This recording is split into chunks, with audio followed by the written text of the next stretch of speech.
Alors nous sommes le dimanche 22 septembre 2019, nous sommes de retour à la Valette du Var. J'ai quelqu'un à côté de moi, j'ai lui demandé de se présenter. Bonjour. Oui, bonjour. Claire Simonin, je suis l'organisatrice depuis 4 ans maintenant du Salon du livre de jardin du domaine d'Orvès à la Valette du Var. On est content de revenir sur un endroit où on est déjà venu, puisque j'avais rencontré, un petit historique quand même, j'avais rencontré Françoise Darlington, c'était à Bormes-les-Mimosas, et elle m'a accueilli ici pour me parler de jardin des plantes rares. Et j'ai découvert cet endroit qui est un jardin remarquable, à côté de celui de Baudouin, parce que la Valette a cette particularité d'en avoir deux. C'est vrai qu'on connaît l'endroit, par la connaissance qu'on a déjà en venant sur cette manifestation. On va parler bien sûr du salon des livres de jardin, mais avant, je vois l'affiche des Journées du patrimoine qui comporte 2 dates, parce qu'il y a 22, il y a aussi la journée de samedi, et vous étiez présente sur la journée de samedi.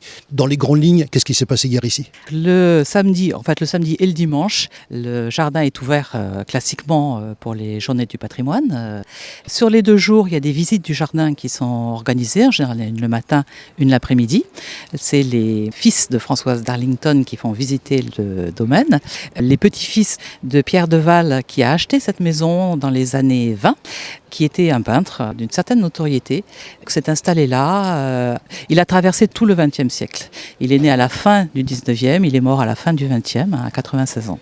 La fille de ce peintre a repris, est restée dans la maison. Et cette maison, qui est une bastide qui était construite tout à fait à la fin du XVIIe et surtout au XVIIIe, est une belle maison qui continue à vivre sa vie, qui accueille diverses manifestations. Le jardin est en visite libre, il y a des visites guidées, il y a une restauration faite maison de type méditerranéen.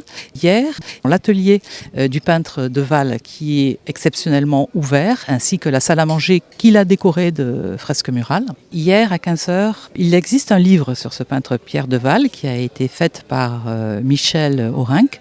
Elle a fait une lecture d'une des œuvres de Pierre Deval dans son atelier, qui a été, ma foi, extrêmement intéressante. On arrive bien évidemment à la journée d'aujourd'hui. On va parler quand même, parce qu'on est obligé d'en parler, de la météo. Vous avez de la chance, vous êtes un petit peu épargné par rapport aux prévisions catastrophiques qu'on nous annonçait et qui au final ne sont pas là. On a véritablement de la chance quand même. Qu'est-ce qui se passe aujourd'hui? Il y a déjà plein de monde, tout est installé. Vous-même, vous étiez dans l'installation quand on est arrivé. Présentez-nous cette manifestation, et moi je suis très content d'être là, je vous le dis franchement, parce que quand je vois un petit peu ce qui est présenté comme ouvrage, ça me parle. C'est vraiment très rafraîchissant pour l'esprit, ça interpelle. Voilà, enfin moi ça m'interpelle en tout cas. C'est quoi ce salon du livre de jardin? Alors donc ce salon du livre de jardin, dont c'est aujourd'hui la 5e édition. Et le but de ce salon, c'est en fait de faire se rencontrer de façon la plus libre et informelle possible, pas comme juste dans une signature où on est à la queue leu et où on échange 3 mots attendus avec l'auteur, de faire se rencontrer des auteurs de livres de jardin et de nature et leur public. Le cadre évidemment s'y prête. À propos de temps, logiquement les autres années, on aurait dû cette année, mais c'est pas possible, avoir nos auteurs installés sur la restanque du haut devant la Bastide. Oui, qu'on connaît très bien. Sous les platanes. Là, on s'est replié un petit peu sous un barnum, juste devant la Bastide et un peu à l'intérieur. Disons que ça fait un peu officiel quand même. Oui, voilà. Donc les auteurs sont installés à leur table avec leurs livres et peuvent discuter avec tous les gens qui passent de ces livres. La librairie du Railleul, qui fournit les livres, a également un stand généraliste de livres de jardin nature, bien entendu, parce que de toute façon, c'est la librairie des jardiniers. Elle ne vend que des... Si vous me permettez, parce qu'il faut que je le dise, on a donc contacté le domaine du Railleul qui nous a envoyé son affiche concernant une manifestation prochaine, le Gondwana.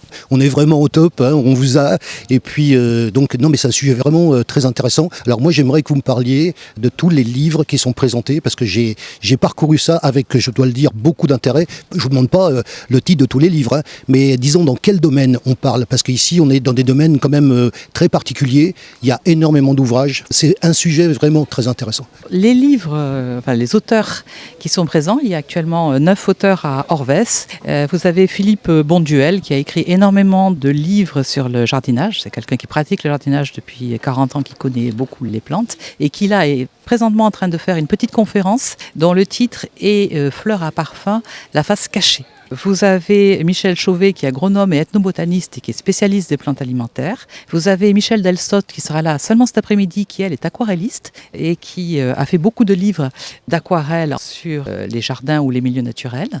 Vous avez Jean-Jacques Derbout qui lui est spécialiste des plantes de jardin sans arrosage. Vous avez Jérôme Julien qui, lui aussi, ça fait 30 ans, qui publie alors toutes sortes de livres et là qui vient de sortir le potager sans pesticides. Hervé Le Guyadère qui était annoncé malheureusement n'a pu venir. Marco Martella est historien des jardins, écrivain et jardinier bien sûr. Il va faire une petite conférence sur la poétique des jardins. Marie-Claude Pomme, elle est spécialiste des plantes sauvages. Jean-Michel Renaud vient de publier un très beau livre sur la garrigue, plus orienté sur les animaux. Pierre Salès vient de publier un livre sur les plantes et saisons sur les chemins méditerranéens. La librairie du Rayol a apporté toutes sortes d'autres livres. Vous avez pas mal de livres pour enfants, ce qui est bon à savoir. Tout ce qui concerne les plantes, le jardin, la permaculture. Bien sûr, la permaculture, une des faces du jardinage dont on parle en effet beaucoup actuellement.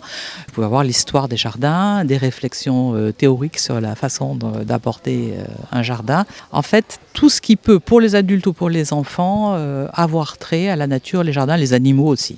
On reçoit du public ici. On est donc, vous m'avez dit, à un certain nombre d'éditions. C'est la 5e édition. L'historique de la manifestation au niveau de la réception du public, comment ça se passe? Les gens sont intéressés par cette manifestation? Ils viennent? Quand il fait beau, les gens viennent et viennent de plus en plus. Alors vous avez aussi bien des gens qui viennent dans le cadre simple des Journées du patrimoine, qui viennent aussi voir le jardin, et qui éventuellement se feront happer par tel ou tel auteur ou tel livre.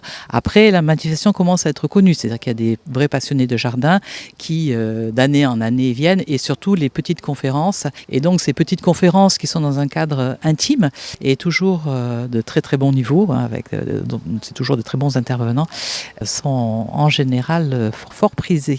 Alors il y a quelque chose qu'on parle systématiquement, comme je le dis, j'ai une formule. La manifestation ne tombe pas du ciel, elle se prépare un petit peu avant avec un petit délai qui généralement n'est pas si petit que ça.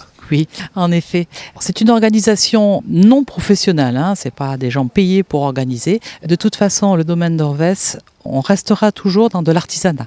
On n'est pas prévu pour accueillir non plus des foules. Les conférences, les salles ne sont pas immenses, donc on restera toujours dans un artisanat. Mais il n'en reste pas moins que c'est une organisation bien sûr très lourde. Toute l'organisation matérielle est prise en charge par l'association des Amis d'Orvès. Personnellement, dans la mesure où je m'intéresse aux plantes depuis longtemps, je suis collectionneuse de plantes, membre de Société botanique.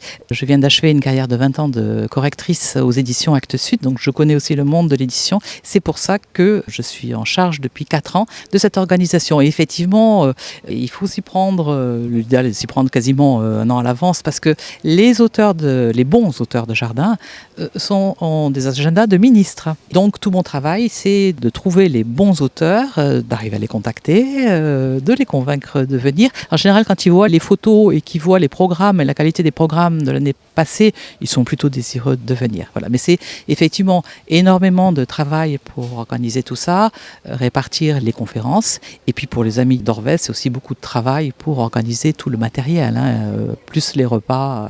C'est sûr que c'est une organisation lourde, mais qui nous récompense.